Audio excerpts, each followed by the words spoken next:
प्रधानमंत्री या राष्ट्रपति नहीं बनने देंगे। प्रधानमंत्री, राष्ट्रपति और जो भी मतलब यहाँ के जो बहुजन समाज के लोग हैं अपने अपने पार्टी से चुनाव जीत के वहाँ तक नहीं पहुँचे, इसलिए इन्होंने ईवीएम का सहारा लिया है। और जिस प्रकार से ईवीएम का सहारा लेते हुए आज जो चंडीगढ़ में हुआ जो मेयर का चुनाव, चंडीगढ़ के मेयर के चुनाव में आंखों देखी मतलब ईवीएम की बात नहीं कि 20 प्रत्याशी और 16 प्रत्याशी होने के बाद में आंखों देखी सबके सामने में इस प्रकार से उन लोग हेराफेरी करके वहां पर बीजेपी पे प्रत्याशी को घोषित कर दिया जाता है। भाइयों बहनों, ये बहुत ही देश के लिए दुखद घटना है।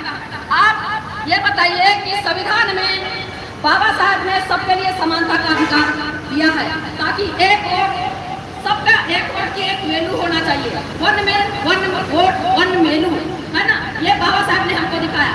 आज हमको इतने सालों के बाद में विभिन्न पार्टियां अपने प्रत्याशी उतारती है और जोर शोर से चुनाव लड़ती है, लेकिन आज दूसरी पार्टियों के एक भी विधायक और सांसद चुन के नहीं जाते। ये इसका कारण है कि ईवीएम में हेराफेरी करके वो नहीं चाहते बीजेपी और कांग्रेस के लोग कि यहाँ के बहुजन समाज के लोग सत्ता काबिज कर सके। और वो आज तो हिटलरशाही की ऐसी बात होगी कि अगर आप प्रधानमंत्री के बारे में अगर कुछ प्रश्न पूछना चाहोगे तो तुमको क्या करेगी, अंदर कर देगी, जेल में डालेगी। लेकिन ये 85% की आवाज ये नहीं दबा सकती, चाहे वो जितने भी मशीन ला ले। आज भारत की जनता जागरूक हो गई है। आज हमारे साथ में सुप्रीम कोर्ट के सीबीआई और जज सारे हमारे साथ में खड़े हैं कि ईवीएम का से मशीन से चुनाव नहीं होना चाहिए। अगर ये भाजपा की सरकार चाहती है कि मैं अच्छा काम कर रहा हूँ तो इनको क्यों डर लग रहा है भाई? सारे भारत से आवाज उठ रही है कि हमको ईवीएम से चुनाव नहीं होना चाहिए, बैलेट पेपर से चुनाव होना चाहिए। तो ये क्यों नहीं मान रही हमारी बात? जब हम वोट दे सकते हैं तो उनको हमारी बात को मानना पड़ेगा, और नहीं तो आज हम आगाह करते हैं कि बहुत जल्द हम जन आंदोलन तैयार करके आगे आने वाला जो लोकसभा चुनाव है उसमें हम बता देंगे, हम चुनाव का बहिष्कार करेंगे, उनकी ईवीएम मशीन को तोड़ेंगे। ये आज हम भारत मुक्ति मोर्चा और व्हाट्सएप के माध्यम से प्रदेश भर में जो आंदोलन हो रहा है हम उसको करके दिखाएंगे। अब हमारी आवाज को ये बंद नहीं कर सकते। तुम्हारे में इतना दम है, तुम ताकत से चुनाव करके दिखाओ ना भाई। हर व्यक्ति को अपने वोट के अधिकार को जानने का हक है। तो हमको जब वोटिंग मशीन से चुनाव देते हैं, इसके पहले भी चुनाव आयोग को लिखा गया था, सुप्रीम कोर्ट में लिखा गया था कि भाई ठीक है, अगर आप नहीं मानते वोटिंग मशीन से चुनाव करते हो उसमें बैलेट या पर्ची जो रखी गई है वो पर्ची का भी काउंट होना चाहिए।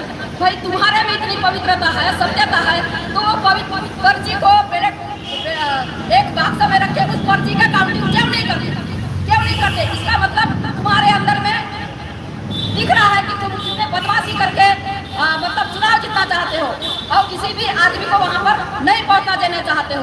तो ये कालाबाजारी कब तक रहेगी? हर व्यक्ति की आवाज जब वोट देता है, ये लोकतंत्र है और लोकतंत्र में सभी को आवाज पूछने का अधिकार है।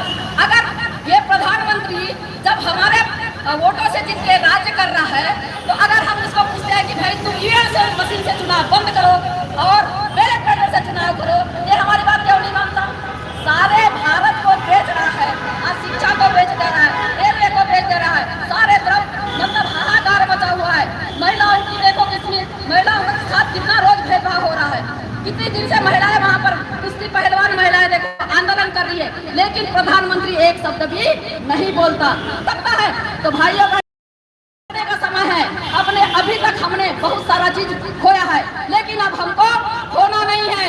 हमको एक एक घर में आवाज पहुंचाना है कि ईवीएम मशीन से चुनाव बंद कर और बैलेट पेपर से चुनाव होना चाहिए, और नहीं तो सरकार तुरंत इस्तीफा दे। अगर वो जनता की आवाज नहीं सुनता तो तुरंत प्रधानमंत्री को इस्तीफा देना चाहिए। और जो चुनाव आयोग है वो जनता की बात क्यों नहीं सुनता? भाई चुनाव आयोग सुप्रीम कोर्ट के द्वारा निर्धारित किया जाता है, उसको पावर रहता है कि चुनाव आयोग सुप्रीम कोर्ट के जज के द्वारा निर्धारित किया जाता है। आज जो प्रधानमंत्री है न सुप्रीम कोर्ट की बात मान रहा है, न जनता की बात मान रहा है, न किसी की बात मान रहा है। सबको अपने अंदर में करके हिटलरशाही पैदा करके देश को गुलाम बनाने का काम कर रहा है। तो भाइयों बहनों, हमको इनका मुकाबला करने के लिए अपनी आवाज जन जन तक पहुंचाना है और आने वाले समय में हमको बताना है कि लोकसभा चुनाव में बैलेट पेपर से चुनाव होगा, ईवीएम से चुनाव नहीं होगा। इन्हीं के साथ मैं अपने वाणी को विराम देती हूँ। जय भीम, जय छत्तीसगढ़, जय भारत।